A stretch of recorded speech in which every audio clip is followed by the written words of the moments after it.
Hello everyone, welcome to my art therapy project for a mom. So about a year ago I became a mom, first time in my life, and of course it was the happiest moment that ever happened to me. And now when a year and a month passed by, I realized that I want to do something really creative and special for my baby.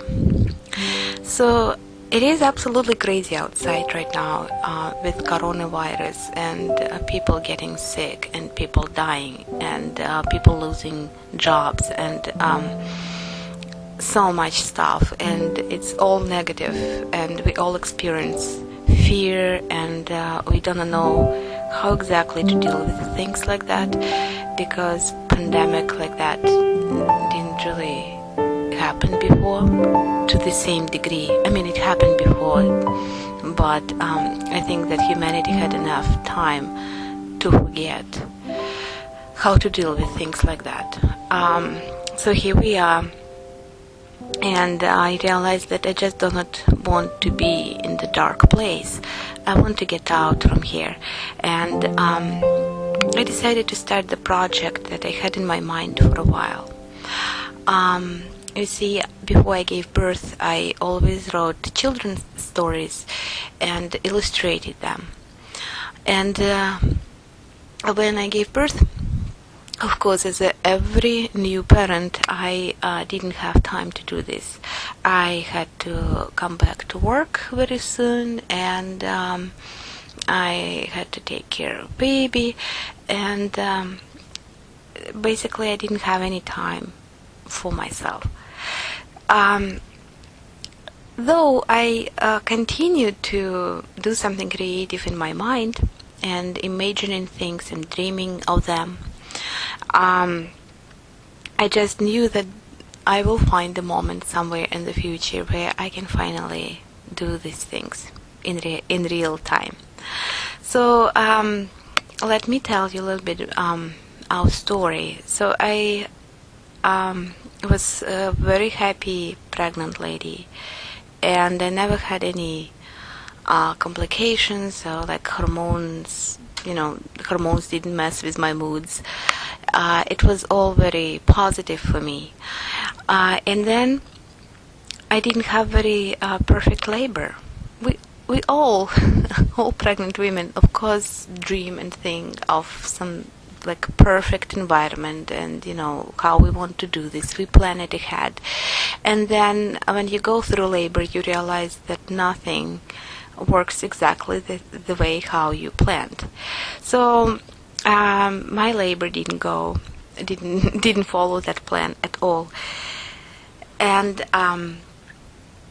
after hours of struggling and pain, we realized that it is necessary to perform a C-section on me, because my baby was wrapped in an umbilical cord 3 whole times, and there was no way for him to get out. He was so stuck that he literally stopped moving, and his blood pressure, heartbeat, it all was dropping, and my blood pressure was dropping, and everyone got really scared for our lives.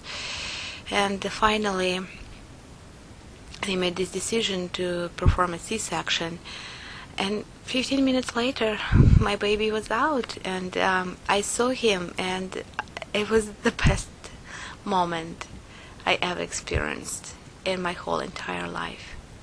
Absolutely beautiful.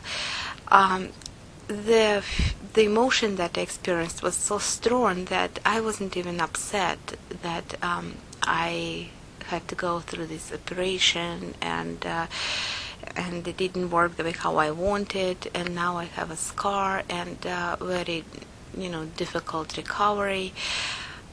Yeah, all this happened, but you know what? I was still happy, and I realized back then that we always plan things and we want them one way, but they almost never work the way how we want them. And we get depressed or we get upset if it is not exactly perfect. But you know what? You don't have to be upset. You still can find a plenty of happiness in what you've got. You just need to look more careful.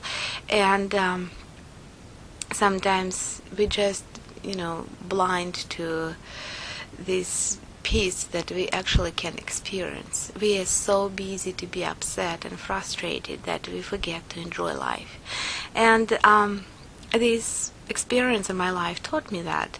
I realized that it's okay. I am still happy, and the best thing that my baby was alive. I was alive. Everyone was absolutely happy, and it doesn't matter what I had to go through, because at the end it worked out just fine.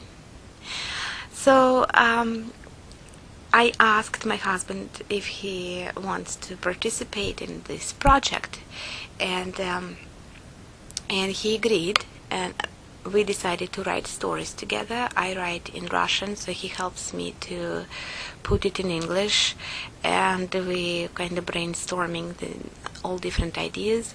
And the best part is that now we are reliving this whole year of life with our baby, and we are remembering, different days, different memories that very dear to us, and we started just put it on the paper, and I started to illustrate it.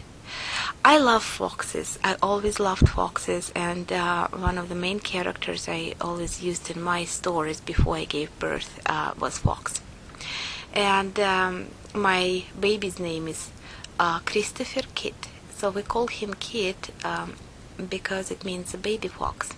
And forgive me my accent. I know that I pronounce everything not exactly how it's supposed to be, but I really hope that you forgive me and that you understand. So the first chapter that we wrote was about our baby fox birth.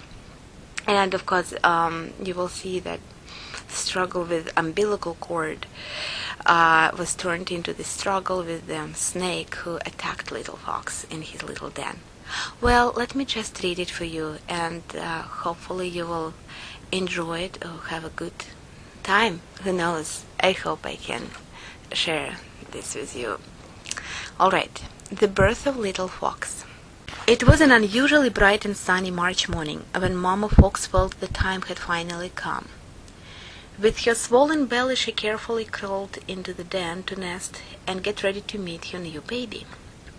Papa Fox was pretending to be calm and strong, but he busied himself bringing in more leaves and moss for her bedding, wagging and licking her face to comfort her as the long morning passed through day and into night. The stars came out, then slowly disappeared behind the clouds, and a soft, then hard rain began to fall from the sky. But Papa and Mama Fox never noticed. The howling wind startled Papa Fox, and he ran to the entrance of their den to check on things. But when he got there, he heard Mama Fox cry out, and he dashed back in to see what had happened. There, in the corner of the cozy little home, lay Mama Fox, weak and tired from all her efforts. Beside her, mewling in alarm, was the tiny baby fox struggling with something wrapped around his body. It was a snake coiled all around him. Daddy Fox dashed up and pulled the snake from his baby boy and sent it slithering off into the stormy night. When he was sure the snake was gone for good, he returned to his wife and newborn son. Beneath their panting breaths of shock and panic, they could hear the gentle cooing of their little one as he snuggling into the warm, soft fur of his mother. The foxes looked lovingly into each other's eyes, then down at the tiny child between them. And without a thought they licked each other's faces and pressed their noses together. They knew that this was the greatest day of their lives, and that no threat or treasure would ever make them part. So this was the first chapter of our story, and I dream that one day when my son grows big enough to actually read it himself, or I will read it to him, I will explain that all these chapters about him, and he is the main character, and it would be so fun. Can't wait till this day really happens.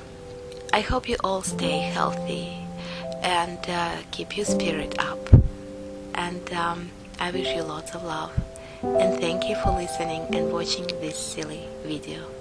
Bye.